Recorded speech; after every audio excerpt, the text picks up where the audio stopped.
Alright, you don't have any time and you don't have any money, so let's talk about the top 5 digicams under $200. These are the digicams that you must get for 2025 or else you'll be left behind. Let's check them out.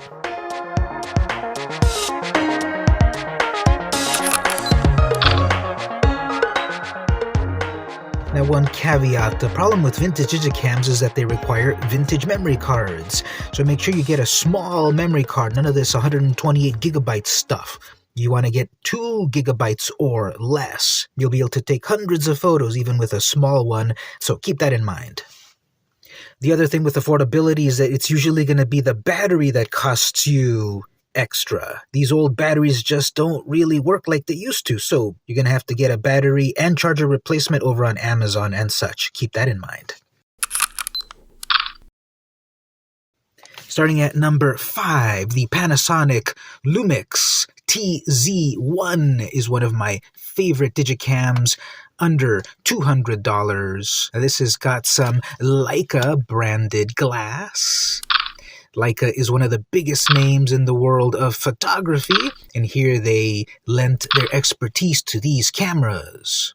There's a whole line of these that they go from the TZ1 to the TZ10, basically, and they all have an amazing lens that usually is a 10 times optical zoom. This is such an amazing zoom to really get close to the action. Plus, this has got optical image stabilization. You don't really have this on a lot of the digicams, so everything's going to be shaky. So if you want rock-solid photos, optical stabilization is amazing, especially when you go at 10 times zoom. You've got a variety of modes that you can set yourself up with. Scene 1, Scene 2, get those amazing vibes, get into macro mode, get into video. People love video on these vintage cameras. We love that old vibe.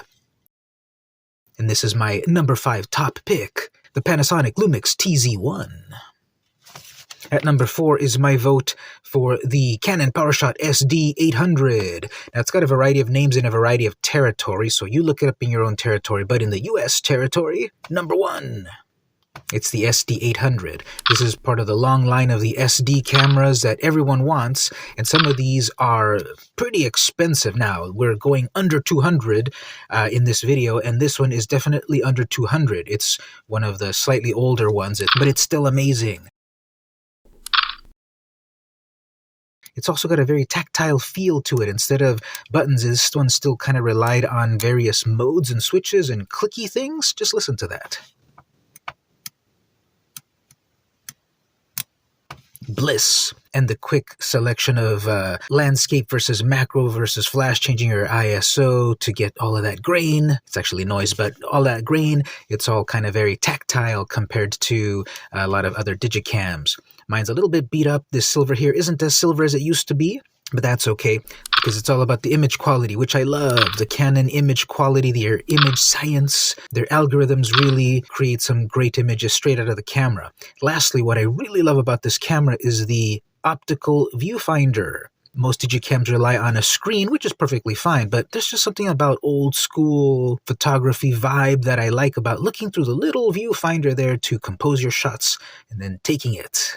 This family would lose that viewfinder very quickly. This is one of the last generations that has the optical viewfinder. And if you really want to stand out from the rest of the crowd that's getting into digicams, get one with an optical viewfinder. You won't regret it. Moving over to Canon's mortal enemy, we've got the Nikon Coolpix S220. I love this line of cameras. It's very compact, one of the smallest digicams that I really enjoy using.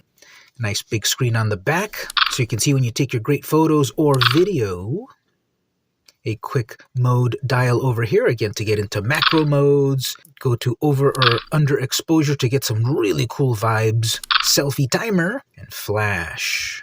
You can switch through various scenes also to give you various aesthetics. But the thing that'll make your photos the best of all is when you get a digicam that's not one of the boring silver or black colors. Like this one, it's purple. Look at it, it's amazing. Props to Nikon for choosing some non-common colors that really stand out all of these years later. A very tiny camera that is very capable, very pocketable, very demure. Another digicam that is always near me is the Casio Exilim EXS10. Look at how thin that camera is. Look at the beautiful silver finish. It's like the liquid metal from that one movie. And then look at that back screen there. It's huge. It lets you see all of the photos you're taking, all of the video very easily. Yep, another video-capable digicam, plenty of megapixels. It turns on so quickly, lets you start snapping photos right away. It's got flash for some great effects, various scene modes and settings to quickly take some photos that are going to be memorable, beautiful, and just as good as the way more expensive versions of these digicams. Again, this is under $200. The whole list here, as of this video, is cameras that are under $200. Who knows, this video might make them all skyrocket in price, but no worries. I'll make another video where I find you the hidden treasures. But before those prices go up, the Casio Exilim EXS10 in a variety of colors is a great deal.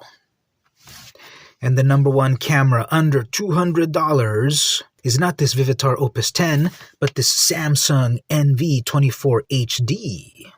What makes this tops for me is that it's got a great wide-angle lens, 24 millimeters, one of the widest angles of all. I just love wide-angle photography because you capture so much per frame, great for street photography, and then when you want to do portraits, you just zoom in to the maximum zoom. That's my pro tip for you to take great portraits, zoom in to the maximum, and then take the photo. You get some great results. And I also love the body styling of this. It's black, it's shiny, it's beautiful, it's eye-catching. And there's a few variety of models. This is the one with the blue little highlight here. There's a few other ones that have a red one. And then even more rare, you got the silver cousin. It's so bright, it's just overwhelming my recording. I would love these to battle it out to the death. Or maybe you can just tell me in the comments which of the two styles do you like, the silver or the black. One more thing that I really like about this digicam that makes it number one is that it's got full manual control right there. When you want to take photography to the next level, you want to go into manual mode. Now, auto and P modes are great, and you'll get some very nice results for some snaps, but to really impress your friends, you're going to say, yeah, I shoot in manual mode. But if you're not quite ready to go to manual mode, you have these other pre-made modes here as well as all of these photo styles. We've got vivid, we've got saturated, normal, classic, and the like. Your 10 megapixel images will look great straight out of the camera, even in one of the automatic modes. Whether you're at the wide angle or telephoto zoomed in, that's what makes the Samsung NV24 HD my number one top camera under $200 in 2025. And that was my top 5 list of the digicams you need to know about in 2025. And why would you listen to me? Oh, I don't know, I've been into photography for 20 years, so I might know a thing or two. Plus, I am the moderator of the largest vintage digital camera community on Reddit. Come check us out, reddit.com/r/vintage digital cameras. Come check out the photography and gear of some of the biggest fans of the hobby. We've got a bunch of contests happening in 2025. We'd love for you to join.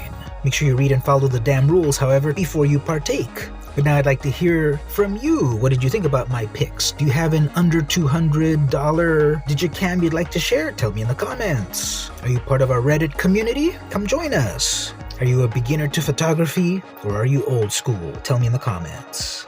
I hope this video was useful to you, so keep taking photos.